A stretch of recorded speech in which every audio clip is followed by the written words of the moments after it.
दोस्तों, आज से हम शुरू करते हैं विष्णु पुराण कथा। आज हम इस कथा में देखेंगे कि भगवान विष्णु जी ने कछुआ में अवतार क्यों लिए। तो आइए वीडियो को शुरू करते हैं। दोस्तों, भगवान विष्णु संसार के पालक हैं और जब जब संसार या मानव जाति पर किसी भी तरह का संकट आया है, उन्होंने अवतार लेकर जन कल्याण किया है। उन्होंने मछली जैसे छोटे प्राणी से लेकर भगवान राम और कृष्ण तक के रूप में जन्म लिया है। उनके 10 अवतारों में से एक दिलचस्प अवतार है कछुए का अवतार। भगवान विष्णु के 10 अवतारों में से एक अवतार कूर्म अवतार भी है, जिसे कच्छप अर्थात कछुआ अवतार भी कहा गया है। भगवान विष्णु के अवतारों का स्वरूप ही केवल आश्चर्य में डालने वाला नहीं होता है, बल्कि अवतार के उद्देश्य भी अद्भुत होते हैं। उनके सभी अवतार एक अलौकिक कहानी का बयान करते हैं तथा सृष्टि और समस्त मानव जाति के उद्धार का कारण बनते हैं। तो चलिए जानते हैं कि भगवान विष्णु को आखिर किस तरह के कल्याण के लिए एक कछुए का अवतार लेना पड़ा। पौराणिक कथा के अनुसार एक बार देवताओं के राजा इंद्र अपने हाथी ऐरावत पर सवार होकर कहीं जा रहे थे। तभी मार्ग में उन्हें ऋषि दुर्वासा मिले। उन्होंने इंद्र को भगवान शिव द्वारा दी गई पारिजात पुष्प की एक माला भेंट की, जिसे इंद्र ने स्वयं धारण न करते हुए उसे अपने हाथी के गले में पहना दिया।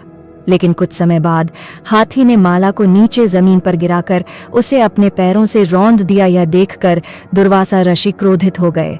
उन्होंने तीनों लोकों से लक्ष्मी के नष्ट हो जाने और उन्होंने इंद्र समेत सभी देवताओं को शक्तिहीन होने का श्राप दे दिया।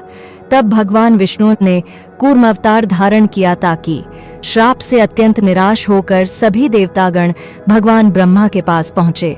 उन्होंने देवताओं को भगवान विष्णु से मिलने को कहा। सभी देवता ब्रह्मा जी की सलाह पर भगवान विष्णु के पास गए और उनसे मदद मांगी। भगवान विष्णु ने उन्हें यह सलाह दी कि वे क्षीर समुद्र का मंथन करें, जिससे अमृत निकलेगा। इस अमृत को पीने से सभी देवों की शक्ति वापस आ जाएगी। किंतु समुद्र मंथन का कार्य इतना भी आसान नहीं था। ऋषि के श्राप के कारण देवता अत्यंत निर्बल हो चुके थे, अतः समुद्र मंथन करना उनके वश की बात नहीं थी। देवताओं को एक विचार आया। उन्होंने असुरों को समुद्र मंथन से मिलने वाले अमृत का लालच दिया। अमृत के लालच में असुर देवताओं के साथ मिलकर समुद्र मंथन करने को सहमत हो गए। उन्होंने मंदराचल पर्वत को मथनी और वासुकी नाग को रस्सी के स्थान पर प्रयोग कर समुद्र मंथन प्रारंभ हो गया। वासुकी नाग के सिर को देवताओं ने पकड़ दिया और पुंछ को असुरों ने। मंथन प्रारंभ होने के बाद समुद्र से की कीमती चीजें निकली और साथ में हलाहल विष भी निकला, जिसे महादेव ने अपने कंठ में धारण किया। लेकिन अमृत निकालना अभी भी बाकी था। अमृत निकलता इससे पहले ही मंदराचल पर्वत समुद्र में धंसकर डूबने लगा। तब भगवान विष्णु ने कूर्म अवतार धारण किया ताकि वह अपनी पीठ पर मंदराचल पर्वत का भार उठाया सकें और उनकी पीठ को आधार बनाकर फिर से समुद्र मंथन आरंभ हुआ। माना जाता है कि भगवान विष्णु के कच्छप अवतार में कछुए के पीठ का व्यास 1 लाख योजन था। भगवान विष्णु के कच्छप अवतार के कारण ही समुद्र मंथन संभव हो पाया और इस जगत को कई बहुमूल्य चीजें प्राप्त हुईं। दोस्तों, आपको वीडियो पसंद आया हो तो आप हमारी वीडियो को लाइक और चैनल को सब्सक्राइब करें। अब देखते हैं कुछ अन्य स्रोतों से भगवान विष्णु की कछुआ का अवतार। दोस्तों, विष्णु जी का कछुआ अवतार, जिसे कूर्म अवतार कहा जाता है, हिंदू धर्म के अनुसार भगवान विष्णु के 10 प्रमुख अवतारों अर्थात दशावतार में से दूसरा अवतार है। यह अवतार समुद्र मंथन से जुड़ा हुआ है और इसे बहुत महत्वपूर्ण माना जाता है।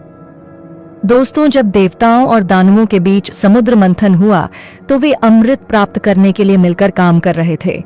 मंथन के दौरान अमृत के अलावा कई अन्य रत्न और वस्तुएं भी प्रकट हुईं, जिनमें कोहिनूर हीरा, कल्पवृक्ष, चंद्रमा, द्रव्य और गज अर्थात हाथी आदि शामिल थे। इन सब के मंथन के दौरान एक बड़ी समस्या उत्पन्न हुई। मंदर पर्वत जो मंथन के लिए उठाया गया था, वह समुद्र में डूबने लगा। इसका कारण था कि यह भारी और अस्थिर था। तब भगवान विष्णु ने कूर्म अवतार लिया। उन्होंने कछुए का रूप धारण किया और मंदर पर्वत को अपनी पीठ पर रखकर समुद्र के भीतर स्थिर कर दिया। इस तरह पर्वत स्थिर हुआ और मंथन प्रक्रिया जारी रही। कूर्म अर्थात कछुआ अवतार के महत्व। समुद्र मंथन। भगवान विष्णु ने इस अवतार में समुद्र मंथन की प्रक्रिया को सफल बनाने के लिए सहायता दी। धार्मिक प्रतीक। कूर्म अवतार में भगवान विष्णु का कछुआ रूप उनका एक आदर्श रूप है जो स्थिरता और सहनशीलता का प्रतीक है। रक्षात्मक रूप, भगवान विष्णु ने कूर्म अवतार में पर्वत को अपनी पीठ पर लेकर एक सुरक्षा दी जिससे अमृत प्राप्ति की प्रक्रिया में कोई विघ्न न हो सके।